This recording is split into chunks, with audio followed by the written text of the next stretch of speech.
Selangor மாநிலத்தில் உள்ள 92 இந்து ஆலயங்களுக்கு சிலாங்கூர் மாநில அரசாங்கம் இன்று 8,15,000 வெள்ளி மானியத்தை வழங்கியது. கடந்த 2008ஆம் ஆண்டு முதல் சிலாங்கூர் மாநில அரசு ஒவ்வொரு ஆண்டும் மாநிலத்தில் உள்ள அனைத்து இந்து ஆலயங்களுக்கு மிகப்பெரிய அளவில் மானியத்தை நேரடியாக வழங்கி வருகிறது.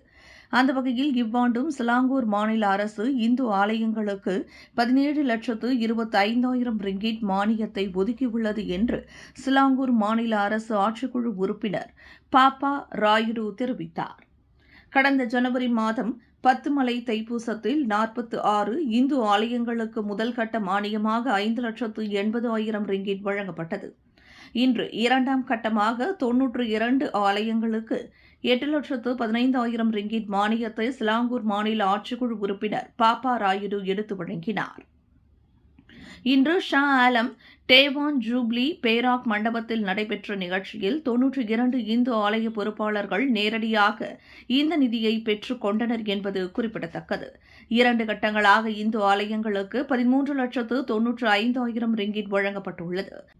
மிக விரைவில் 3ஆம் கட்டமாக 3,30,000 ரிங்கிட் வழங்கப்பட உள்ளது என்று பாப்பா ராயுடு நிருபர்களிடம் தெரிவித்தார்.